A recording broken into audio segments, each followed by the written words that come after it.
Hello दोस्तों, स्वागत है आप सबका एक बार फिर से चैनल में। दोस्तों, आपको इस वीडियो के माध्यम से रवांडा जेनोसाइड के बारे में बताने वाला हूं, क्योंकि अभी हाल ही में फ्रेंच प्रेसिडेंट जो हैं आपके इमैनुअल मैक्रोन दोस्तों, उन्होंने रिस्पॉन्सिबिलिटी के रूप में लेते हुए दोस्तों जो रवांडा में जेनोसाइड हुआ था 1994 में, उसको लेकर दोस्तों उन्होंने एपोलॉजी यहाँ पर मांगी है। तो दोस्तों इस पर आपको हम बताएंगे कि आखिर रवांडा जेनोसाइड में क्या हुआ था दोस्तों। इसमें लगभग क्या ऐसे कारण थे जिसके कारण लगभग 100 दिन के अंदर ही दोस्तों 8 लाख से ज़्यादा लोग लगभग दोस्तों यहाँ पर मारे गए थे।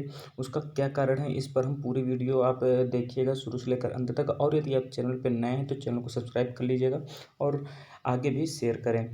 देखिए दोस्तों, यहाँ पे आप देख सकते हैं फ्रेंच प्रेसिडेंट दोस्तों, उन्होंने अभी हाल ही में जो 1994 में रवांडा जेनोसाइड हुआ था उस पर दोस्तों उन्हें ओवरवेलमिंग रिस्पॉन्सिबिलिटी अपनी मानी है।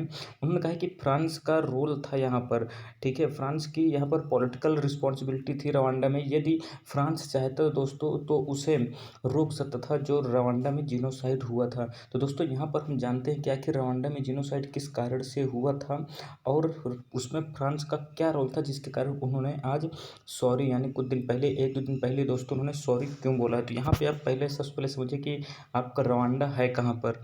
यहाँ पर आप देखेंगे अफ्रीका जो कॉन्टिनेंट है उस पर दोस्तों, यहाँ पर आप बीच में देखेंगे यहाँ पर रवांडा स्थित है। रवांडा के दोस्तों जो राइट साइड है तंजानिया है, इसके ऊपर दोस्तों युगांडा देश है। इसको याद करिएगा, याद रखिएगा युगांडा। युगांडा का भी यहाँ पर हिस्ट्री में इसका काम है, जो आपका रवांडा जेनोसाइड होता है उस पर युगांडा युगांडा का भी बहुत महत्वपूर्ण रोल होता है, तो इसे आप ध्यान दीजिएगा। इसके आप वेस्ट साइड में देखेंगे तो कांगो है दोस्तों, ठीक है।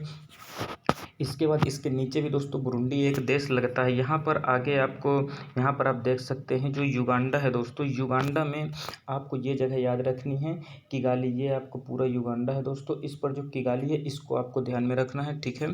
इसके बाद आगे हम देखते हैं कि जो जेनोसाइड होता है दोस्तों 1994 में, उसका आपका क्या कारण था और क्यों हुआ है। तो यहाँ पे आपको मैं दिखाता हूँ। सबसे पहले उसको समझने से पहले ये समझिए कि रवांडा में जो आबादी है, तो वो जो आबादी है दोस्तों 3 प्रकार की आबादी है।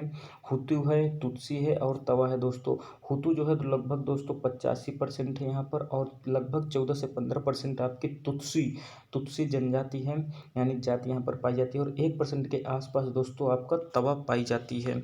इसके बाद आप यहाँ पे देखेंगे टाइमलाइन की यदि हम बात करते हैं दोस्तों, यहाँ पर आप देखेंगे इस तरह यहाँ पर कंकाल दोस्तों, आज भी ये कंकाल आपको गूगल में उपलब्ध है। ये रियल पिक्स हैं दोस्तों। ये ऐसा भयंकर जेनोसाइड था कि आप सोच भी नहीं सकते हैं दोस्तों, आपकी रूह कांप जाएगी इसके बारे में जानकर। यहाँ पे आपको पूरा इतिहास में समझाओ तो यहाँ पे आप पूरा यहाँ पर टाइमलाइन देख सकते हैं दोस्तों। 1916 में होता क्या है कि जो रवांडा होता है दोस्तों, ये बेल्जियम देश का दोस्तों कॉलोनी होता है। जिस तरह भारत ब्रिटेन का कॉलोनी था एक प्रकार से, उसी तरह रवांडा आपके बेल्जियम के अंडर में आता था, जहाँ ब्रुसेल्स है, ठीक है। इसके बाद बात करते हैं 1933 में क्या होता है दोस्तों। तो 1933 में बेल्जियम क्या करता है दोस्तों, यहाँ पर एक आइडेंटिटी कार्ड्स जारी करता है, जिससे होता क्या है कि जो तुत्सी, हुतू और तवा, ये जो तीनों जो जातियां हैं दोस्तों, ये इनको अलग अलग आइडेंटिटी कार्ड के रूप में दोस्तों यहाँ पर बेल्जियम यहाँ पर आइडेंटिटी कार्ड जारी कर देता है, जिससे इन सब में आपस में मतभेद होने लगते हैं। इसके बाद क्या होता है कि 1959 में दोस्तों the Hutu rebellion begins against the Tutsis and the Belgians. यहाँ पर होता क्या है दोस्तों, जो हुतू जो आपका संगठन होता है जो, तो ये तुत्सी के अगेंस्ट हो जाता है और बेल्जियन के भी अगेंस्ट हो जाता है यहाँ पर, ठीक है। क्योंकि हुतू की जो जनसंख्या है ये लगभग 85% थी, तो ये सोचते थे कि हमारा यहाँ पर ज़्यादा राज है। और यहाँ पे एक चीज़ और समझिए, जो बेल्जियम के विरोध में इसलिए हुतू चला जाता है क्योंकि यहाँ पर जो तुत्सी होता है उसको सपोर्ट प्राप्त होता है बेल्जियम के द्वारा। तो इस कारण से हुतू इन दोनों के ही विरोध में हो जाता है कि हम यहाँ पर जनसंख्या में ज़्यादा हैं। तो यहाँ पर जो राजनीतिक रूप से जो तुत्सी को प्रमोट करता था बेल्जियम, उसके कारण भी हुतू बहुत ज़्यादा नाराज रहता था। तो दोस्तों यहाँ पर हुतू रिवेलियन जो है दोस्तों, ये अगेंस्ट हो जाता है तुत्सी और बेल्जियम के। इसके बाद 1961 में क्या हो जाता है कि तुत्सी मोनार्की जो होती है दोस्तों, उसको एबॉलिस्ट कर दिया जाता है। यहाँ पर तुत्सी की राजनीति में बहुत चलती थी। उसके बाद होता क्या है कि हुतू इसको नष्ट कर देता है तुत्सी को। यहाँ पर उसके जो क्या कहते हैं मोनार्की होती है, एक प्रकार से साम्राज्य होता है, उसको नष्ट करके खुद अपना क्या कहते हैं वहाँ पर अधिकार जमा लेते हैं रवांडा में। रवांडा दोस्तों इंडिपेंडेंट नेशन बन जाता है क्योंकि यहाँ पर बेल्जियम भी लगातार विरोध देखते हुए हुतू के द्वारा, तो वो यहाँ से निकल जाता है और कॉलोनी छोड़ देता है, जिसके कारण अब रवांडा में दोस्तों हुतू का प्रभुत्व जम जाता है। इसके बाद 1990 में क्या होता है दोस्तों, Rwanda Patriotic Front invades Rwanda starting a civil war. अब आपको यहाँ पर समझना है, जो आपके यहाँ पर रवांडा में जो इंडिपेंडेंट नेशन बन जाता है और हुतू का राज आ जाता है, तो उसके बाद होता क्या है, जो तुत्सी होता है दोस्तों वो युगांडा में चला जाता है और वहाँ पर दोस्तों युगांडा में चला जाता है और वहाँ पर रवांडन पैट्रियोटिक फ्रंट दोस्तों बनाता है और रवांडा में सिविल वार स्टार्ट हो जाता है, क्योंकि ये अब कहते हैं कि हमें भी यहाँ जगह मिलनी चाहिए, कोई भी हो दोस्तों वो अपना देश नहीं छोड़ना चाहता है। इसके बाद होता क्या है, 6 अप्रैल 1994 को एक घटना होती है दोस्तों। इस घटना में होता क्या है कि प्रेसिडेंट जो होते हैं जुवेनियल हैबिमिनिया दोस्तों, इनका जो प्लेन होता है जो दोस्तों ये शॉट डाउन कर दिया जाता है, किसके द्वारा, तुत्सी के द्वारा। ठीक है, कहाँ होता है ये दोस्तों, आपका तंजानिया के पास ये घटना होती है। ठीक है, इसके बाद 6 अप्रैल 1994 के बाद होता क्या है कि हुतू एक्सट्रीमिस्ट जो होते हैं यानी अलगाववादी जो होते हैं दोस्तों, जो काफ़ी ज़्यादा एक्सट्रीमिस्ट होते हैं दोस्तों, ये करते क्या हैं कि यहाँ पर लगभग तुत्सी के ऊपर अब अपना क्या कहते हैं नरसंहार करना स्टार्ट कर देते हैं, क्योंकि जो बहुतायत में समाज था उसके जो प्रेसिडेंट थे उनको मार दिया जाता है तुत्सी के द्वारा, ऐसा कंप्लेन किया जाता है हुतू के द्वारा। तो हुतू अब तुत्सी को पूरी तरह से दोस्तों यहाँ पर मारता है, किलिंग करता है। यहाँ पर लगभग आप देख सकते हैं 8 लाख तुत्सीज और लगभग थोड़े बहुत हुतूज भी दोस्तों यहाँ पर मारे जाते हैं। ये तुतूज का जो तुत्सी है दोस्तों, उसका 75% पॉपुलेशन दोस्तों लगभग नष्ट कर दी जाती है हुतू के द्वारा। इसके बाद क्या होता है दोस्तों, 4 जुलाई 1994 में the genocide ends as the Rwandan Patriotic Front seized control of Kigali. यहाँ पे आप देख सकते हैं किगाली में दोस्तों यहाँ पर होता क्या है कि जीनोसाइड एंड कर दिया जाता है 4 जुलाई। आप देख सकते हैं अप्रैल से जुलाई के मध्य में लगभग 100 दिन के अंदर ही दोस्तों यहाँ पर लगभग 8 लाख से अधिक लोग यहाँ पर मारे जाते हैं। जो तुत्सी होती है वो बहुतायत में मारे जाते हैं और हुतू भी काफ़ी हद तक मारे जाते हैं, क्योंकि जब नरसंहार होता है तो कुछ अपने तरफ भी और विरोधी के भी यहाँ पर मरते हैं। इसके बाद क्या होता है कि 1994 में क्या होता है दोस्तों, the word Hutu and Tutsi become outlawed. यहाँ पर ये होता कैसे है, हुतू और तुत्सी को कैसे यहाँ पर आउटलॉ कर दिया जाता है, तो इसका महत्वपूर्ण अब एंगल आता है आपकी युगांडा का। युगांडा क्या करता है, यहाँ पर युगांडा अपनी सेना को रवांडा में भेजता है और हुतू को चेतावनी देता है कि यदि आप अब नरसंहार बंद नहीं करते तो हमारी सेनाएं आपके खिलाफ उतरेंगी और गोलियाँ चलाकर बंदूक चलाकर आप लोगों को पूरी तरह से नष्ट कर दिया जाएगा यदि आपने ये नरसंहार बंद नहीं किया। तो दोस्तों इसके कारण से ही हुतू जो है लगभग अब शांत हो जाता है और वो तुत्सी को छोड़ देता है। इसके बाद होता क्या है, जब तुत्सी को छोड़ देता है यहाँ पर अब हुतू बिल्कुल तरफ से दोस्तों बिल्कुल पूरी तरह से शांत हो जाता है, मेंटेन कर लिया जाता है युगांडा के द्वारा। अब रवांडा में दोस्तों इस समय जो गवर्नमेंट है दोस्तों, गवर्नमेंट आपकी तुत्सी की ही है, जो माइनॉरिटी में थी 15% के आसपास, उसके ही इस समय प्रेसिडेंट हैं जो तुत्सी समुदाय से आते हैं। आपको दोस्तों ये समझना होगा। इसके बाद आपको ये समझना होगा कि आखिर यहाँ पर फ्रांस का क्या रोल है और फ्रांस ने माफ़ी क्यों मांगी है।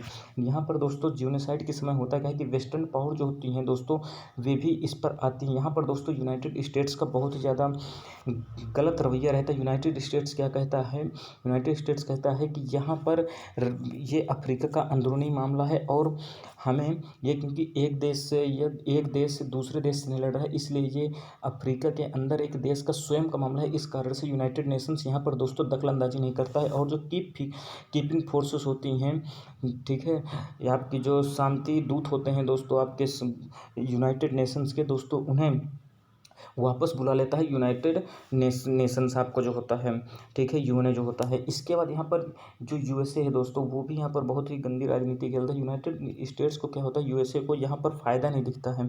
यूनाइटेड स्टेट्स दोस्तों वहीं दखलंदाजी करता है जहाँ उसको अपना फ़ायदा दिखता है। तो अब दोस्तों आपको समझना है कि फ्रांस का एंगल यहाँ पर क्या है। फ्रांस दोस्तों यहाँ पर लगभग अपनी पूरी आर्मी जो है डिप्लॉयड करता है, और यहाँ पर फ्रांस सहायता किसकी करता है, हुतू की।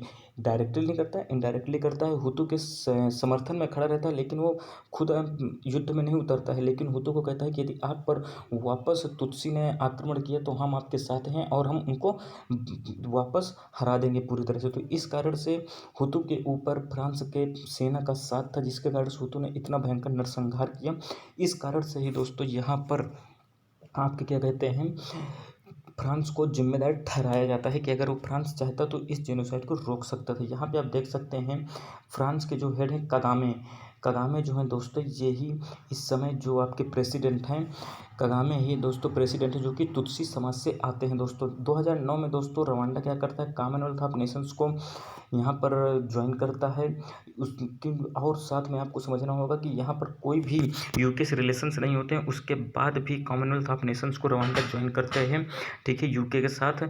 और यहाँ पर कगामे जो हैं दोस्तों, मैक्रोन के जो इन्होंने कहा है, मैक्रोन ने जो यहाँ पर रवांडा के बारे में, रवांडा जेनोसाइड के बारे में माफ़ी मांगी है, उसके लिए थैंक्स भी देते हैं, ठीक है। यहाँ पर आपको समझना होगा कि जो कंजर्वेटिव फ्रेंच प्रेसिडेंट जो हैं निकोलस सरकोजी 2010 में दोस्तों वो पहले प्रेसिडेंट थे फ्रांस के, जिन्होंने दोस्तों यहाँ पर आप देख सकते हैं यहाँ पर serious mistakes and form of blindness, यहाँ पर कि हमारे अनदेखी के कारण और हमारी सीरियस मिस्टेक्स के कारण ही दोस्तों यहाँ पर ये सब घटनाएं हुई थी, और इसकी पूरी जिम्मेदारी यहाँ पर फ्रेंच गवर्नमेंट लेती है ऐसा कहा गया था, लेकिन वहाँ पर माफ़ी नहीं मांगी गई थी।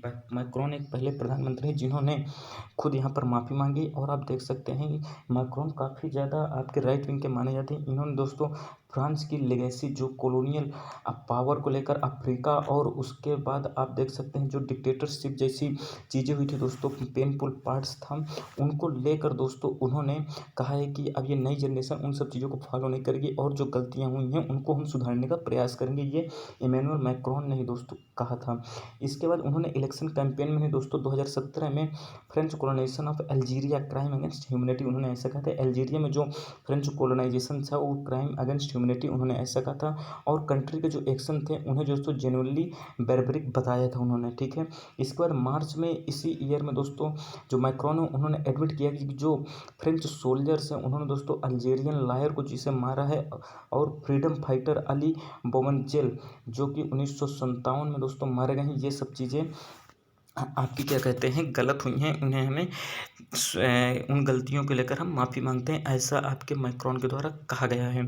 यहाँ पर रवांडा के जो प्रेसिडेंट है दोस्तों वो कगामे, उन्होंने भी दोस्तों मैक्रोन के जो उन्होंने बोला है उसको लेकर his words were something more valuable than an apology, उन्होंने ऐसा कहा है कि उनके जो वर्ड है ये काफ़ी ज़्यादा वैल्यूएबल हैं, ठीक है। दे वियर द ट्रूथ, हमें सत्य के साथ ही रहना चाहिए। यहाँ पर दोस्तों ये महत्वपूर्ण जानकारी थी। तो आपको यहाँ पर समझ में आया होगा कि जो आपका जिनोसाइड हुआ था, आपका तो रवांडा का जिनोसाइड हुआ था, उसको लेकर आपको सभी चीज़ें पता चल गई। यदि आपको कोई भी कन्फ्यूजन हो तो आप कमेंट बॉक्स में पूछ सकते हैं। आप चैनल पे पहली बार आए तो चैनल को सब्सक्राइब कर लें, और वीडियो को लाइक करना और शेयर करना ना भूलें। मिलते हैं अगली वीडियो में, तब तक के लिए दोस्तों धन्यवाद, जय हिंद।